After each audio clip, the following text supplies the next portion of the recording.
Dr. James Beckett, Sports Card Insights here with Adam Gray, a basketball card fanatic. But thanks, Topps, Panini, Upper Deck, Heritage Auctions, Hugs and Scott Auctions, Mike Stadium Sports Cards, Burbank Sports Cards, ComC.com, and Beckett Media, Beckett Grading, Beckett Authentication. We're going to talk about basketball. Adam is, first of all, we're going to talk about Adam's top 10 ranking situation. I'm really looking forward to going toe-to-toe with him on that. But first, Adam, again, thank you for your 2 episodes so far of your Basketball Card Fanatic. Before you get started, tell the listeners where they get the first one for free, but just tell them where they can go and how they can get. They probably remember that you're the Instagram guy, but the real 27 guy. Yeah, there's 2 ways that they can get it. They can email me at basketballcardfanatic@gmail.com. Like you say, I'm happy to send the first one over for free. And like you said, last episode, I think issue 2 is significantly better than 1, but you can get a good sense of what the magazine is from issue 1. And then if it's easier for you, Instagram's great for me. I'm on there all the time, and my call name on there is The Real 27 Guys, TheReal 27GUY. Reach out. I will be happy to send that to you and would be honored and love to have anybody subscribe to the magazine. Highly recommended.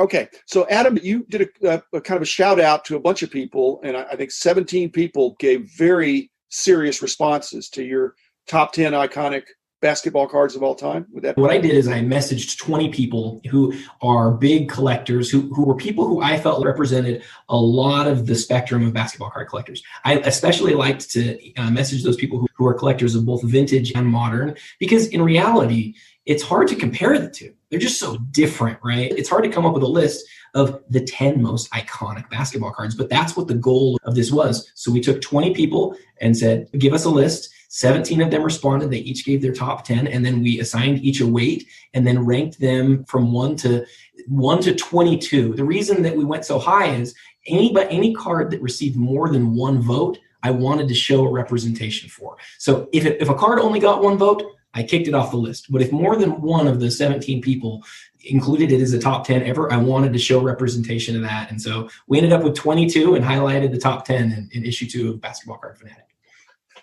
Okay, and I got a kick out of it, and I think I was one of the 3 that didn't respond, and I just want to apologize for that. But I'm Jimmy come lately now. So, do you want to hear my 10? I'd love to hear it. Okay, here are my 10. I don't have the full specificity, but because I'll give some latitude here, and I really just have 10, but I really don't rank them as much as it bothers me to say number 1 is Michael Jordan with his 86, 87 Fleer card, because it is so plentiful. But on the other hand, what can you say? For a card to be that plentiful and to reach these prices, that's my number 1. Number 2 is whatever the best LeBron card is. So I'm trying to limit, just like on my Wall of Fame, is that I don't have 2 for any one guy. You agree with the list so far, Jim? This is great. Number 3, I'm going to go with Wilt. And the reason is I saw Wilt play, and it's not fair to say that people were better than Wilt because of supporting cast. When Wilt had the supporting cast, they put the best record in NBA history together. And I saw him play at the time, getting late in Wilt's career, but he was physically amazingly gifted and could have played any number of sports. So he's number 3. I don't have the rest numbered. Lou Alcindor, Kareem Abdul-Jabbar, he was the best college center I'd ever seen up to that point. It'd have to be his tall boy, and I don't have that in great condition because all the ones I had were not in great condition. So that's frustrating. Just staying with the centers, again, not in order, but George Mikan has to be there, the 48 Bowman. The guy won. He basically he was the closest thing to undefeated. Every year he won the championship. The only year he didn't, he broke his leg and he still played, and they almost won. And then staying with centers, Bill Russell's in there, not just because it's a great card of his 57, 58 tops, but also just the man, the person, not just the player. But he's the first Black coach, very articulate, really understood the game. I just think he was physically gifted, but he was a terrible shooter. He was a terrible shooter. And to do all he did, when the guy, he was maybe a worse shooter than I am, and he was left-handed as I was. Okay, the last 4, let's see, 3, 4. I got Kobe next, and I'll let you pick a Kobe card. I would only really choose something from his first 2 years.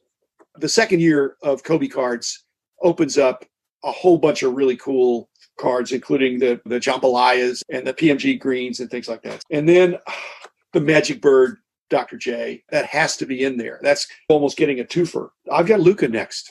I think Luka has single-handedly been a game changer in our industry. Wow. He has single-handedly elevated Silver Prisms, unnumbered cards, not scarce, to outrageous heights and easily gemmable, or whatever word you want to say, for getting high grades. That movement really has taken off, and it's here to stay. But if anybody ever does the math, which is your market cap stuff, which I'll get to. So Luka, just on the strength of the Silver Prism. And then if I'm allowed to have one more guy, it'd be Giannis. And there's 1.8 million reasons why. I don't think he belongs in the top 10. He would be in my top 10 of best players, but he's there. My honorable mentions were Shaq, Tim Duncan, the Big O, Oscar Robertson, Pistol Pete Maravich, who was probably the most fun to watch, Keem Olajuwon, one of the most skilled big men, Dr. J, who has great highlights, Jerry West, the logo, and my boyhood kind of hero at that point, Steph Curry, who proved you don't have to be huge to be an amazing, skilled shooter and ball handler. I'd have sentimental reasons, have Dirk. You're not going to make the top 10. And then Zion, again, has anybody ever done less with more? Whatever. He is a physical, impossible specimen. And just on the promise and on the sizzle, he single-handedly took Panini's pricing to unbelievable heights, such that now, facing this next year, there may have to be a correction because there's no Zion, there's no Luka. Now, maybe somebody will emerge, but it sure doesn't look like it right now. And so this thought that every year you're going to produce more cards, every year they're going to cost a little bit more. This may be the year that's the counterexample. That's my 20. Do I get to tell you what I think? Yeah. So go for it. Yeah. So I love your list. I think we have a lot of, in the top 10, I think we have 8 of the same top 10, which is pretty high correlation. And it's the first 8 that we have the same. Almost everybody had the Jordan card, number 1, by the way. Of the 17, I think it was 13 people listed the Jordan Fleer card as the most iconic basketball card of all time. The thing that your list you went through the top 20 people. The thing that was clear as I sent out this list is that a lot of people really wanted this list to have a lot of Jordan on it. Right. There were several lists that had 3 Jordans. And I think if I remember right, 6 Jordans had multiple votes. Right. Cards like the first Upper Deck autographed jersey card are considered extremely iconic. And in fact, that card came in as the number 7 card ahead of Mike and the Alcindor and the Russell. The only player who had more than one card receive multiple votes was LeBron. And he only had 3. Jordan had 7. I think your list was special. The thing that was interesting to me, though, is that people view the word iconic differently. It means different things to different people. Some people sought to clarify it with me beforehand, and I wouldn't do that. I just said, here's the word. Here's the question that I'm asking everyone. So for me, and you named this one number 11, you put Shaq number 11. I had the Shaq Upper Deck card as the number 8 most iconic card ever. And I don't think people remember how big of a deal it was when it came out. I do remember, but I can't collapse all that interest. It's not a bone to pick necessarily. And market cap is important. But market cap by condition of a card is short-sighted. I agree. Market cap by all conditions of a rookie card of a player is still not the whole story. Market cap needs to be the total value of the cards of that player. I agree. The problematic aspect of that is that, and it would temper some of the enthusiasm for Luka and Zion and anybody young, because Luka has 2 years of cards now, going on 3. Zion has 1 going on 2. The market cap in 10 years is going to be huge. By limiting it to rookie cards, you create this graded rookie cards. You create this sort of population to draw from and to clearly evaluate. And that's empirical. It's empirical. Yeah. It is. And your previous company, Beckett, does a far superior job to PSA, by the way, at being able to pull that population data, put it in an Excel spreadsheet. And then for me to go price it and then to create the market cap was far easier on a rookie basis. And what I found in issue 1, this was my question. I said, it feels to me like LeBron rookies have a much higher market cap than Jordan or than Kobe. I just want to see what it looks like. So I took every LeBron rookie and XRC. I took every Kobe rookie, every Jordan rookie and XRC, and I compared them all in every condition and their whole market cap. What I found was that LeBron's market cap, this is unbelievable.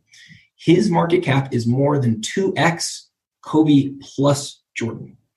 My point is this: if you had $1 million and you said, I want to corner the market on the Big O, Oscar Robertson, or Jerry West, you maybe could do it. If you had $1 million, you wanted to corner the market, you'd need You couldn't, $100 million would not corner the market for LeBron or Michael Jordan or Kobe. I don't think. Okay. I think if you added up if you said, I'm going to just get all the Kobe cards. And so if that's $1 billion, then why are we thinking this is a $5 billion industry covering all sports? The market cap could be $100 billion. Not every card is sold every year. No, I know, but then you have to float. So I'm just saying, but that's right. So that's right. So that's what's tricky, and that's what I'd like to see you and the other guys that are younger than me, that have more time than me, to look at. Because if everybody says, I want to go get a Luka card, some of them are going to say, I'm limiting that to the rookie. If they limit it to the rookie, then yes, your market cap for the rookie in whatever condition, whatever BGS has, you could easily double it to allow for PSA, throw in a little more for other graders, and then there's a whole bunch more raw stuff out there. That's right. So at risk of doing exactly what you just said not to do, by looking at just rookies, my calculation of the market cap for each of the three, Jordan, Kobe, LeBron.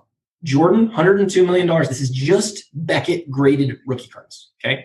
And that includes 86 Fleer. I included the stars, not just the XRC, but the other stars that were made in those early years, as well as the sticker. I included the sticker. Okay. $102 million for Jordan.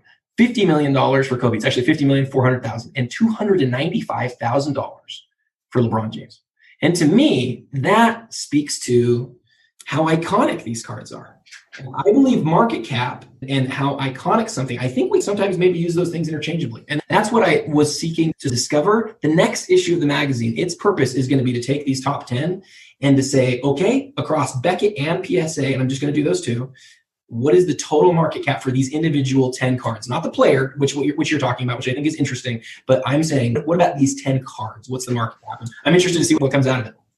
Okay. Let me just make one more provocative statement to you, Adam, because we're like-minded in many respects in this. But as a private equity guy, I think you'll grab onto this. My probably unable to be proved theorem is that when the market cap of a player of his cards is greater than his lifetime earnings from the sport, I think could be some overextension made into present day dollars. In other words, if Luka has a career earning potential of $500 million, then if there's more than $500 million worth of cards of Luka out there, maybe that's out of whack. I don't disagree. That's my theorem. So, I don't disagree, but the market will bear what it bears, and sometimes people do things that are unusual. What I will tell you, and this is going to be interesting, Luka didn't make the top 10. Luka did make the list, though, for more than two people. In fact, the Luka Prism card, I need to get back to the list. I scrolled away from it. I'm doing it because it was a game changer. Because the iconic to me meant we're going to look back and say that there was a paradigm shift. It came in number 12. The problem with the Luka Prism and the card before it, the LeBron James Topps Chrome, which came in 11, the problem with those is they don't just have one version. And so you have to compare on a market cap basis just their base card across all grades, but then you also have to include the other versions of that specific card, the golds, the refractors, the prisms.